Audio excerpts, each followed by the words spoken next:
Alun yr Arth ar y Fferm. Stori a lluniau gan Morgan Thomas. Cedwir pob hawlfraint, all rights reserved. Diolch i Ylolfa am ei cydweithrediad. Thanks to Ylolfa for their cooperation. Roedd Alun yr Arth bach drwg yn cashau molchi. Roedd gas ganddo'r sebon yn mynd i'w lygaid, i fyny ei drwyn ac i mewn i'w glistiau. Roedd rhaid i'w fam a'i dad ei lusgo i'r bath bob tro. Hi, hi, hi, chwarddodd Alun wrtho'i hun, gan ddal yn dyn yn ffram y drws. Dwi wedi cael syniad da sut i beidio â molchi. Syndod i'w rieni, dyma Alun yn neidio i'r bath a gorchuddio ei gorff i gyd â sebon. O, dwi'n mwynhau golchi, meddai'n hapus braf.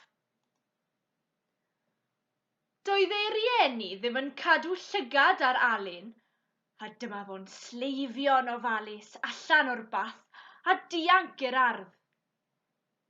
Ceisiodd ei dad ei ddal, ond roedd Alun yn rhy llithrig. Hi, hi, chwarddodd Alun wrth redeg. Dwi wedi dianc o'r bath. Rhedodd yn ei flaen nerth ei draed. Dringodd y wal ymhen pella'r ardd, ac yna neidio i lawr i'r ochr arall. Meddai Alun, dwi ar y fferm. Bydd rhaid i mi ddianc ar draws y caeau. Roedd y ffermwr wedi synnu wrth weld Alun yr Arth yn rhuthro ar draws y cae. Ond roedd Owain yr Oen wrth ei fodd. Pranciodd Owain ar ôl Alun. Beth wyt ti'n ei wneud? Gofynnodd Owain iddo. Dwi'n dianc o'r bath, atebodd Alun. O, dydw i ddim yn hoffi molchi chwaith, meddai Owain, a rhedodd y ddau gyda'i gilydd. Yna, gwelodd y ddau dractor mawr coch. Beth am i ni ddianc ar y tractor?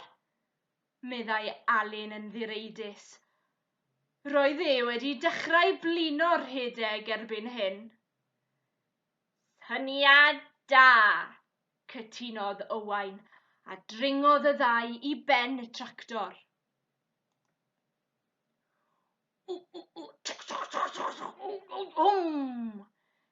Taniodd Alun yr injan, ac i ffwrdd â nhw gan dasgu mwd dros y lle. Mae'n well gen i fwd na dŵr bath, meddai Alun. Roedd llunos y llo wrth ei bodd pan welodd y ddau'n rhuo heibio ar gefn y tractor. Doedd hi erioed wedi bod ar gefn tractor o'r blaen. Ga i ddod gyda chi? Galwodd llunos. Cei siŵr, atebodd y ddau. Ac i ffwrdd ar tri ohonyn nhw ar wyb. Roedd hyn yn hwyl. Rhedodd Edward yr Ebol ar ei holau. Dwi wedi blino carlamu, galwodd. Ga i ddod ar y tractor gyda chi? Cei siŵr, atebodd y tri.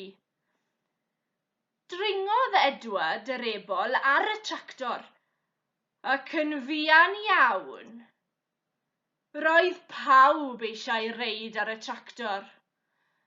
Roedd y llwynog, y mochyn, y twrch deiar, y wiwer, a'r cyd-defaid i gyd yn ysu am yn ymuno ag Alun a'i ffrindiau.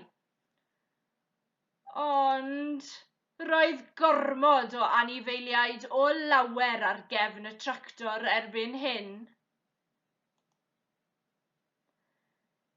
Edward, symud y goes, allai i ddim gweld, galwodd Alun. Roedd y pwll hwyaid yn syth o'i blaenau, a doedd Alun ddim yn gallu rheoli'r tractor. Aaaa! Gwaeddodd pawb wrth i'r tractor blymio'n bendramunugl i ddŵr y pwll, gyda splash. Cyrhaeddodd tad a mam Alun a'r ffermwr i weld y llanast. Dyna olygfa. Roedd swigod gwyn y sebon yn troelli o gwmpas Alun druan. Reit, Alun, meddai ei fam yn flin. Gei di aros yn y pwll i folchi dy hun yn hollol lân. O, diar, meddai Alun yn drist, gan sgrwbio'i gorff mwdlyd. Does dim dianc rhag molchi wedi'r cwbl.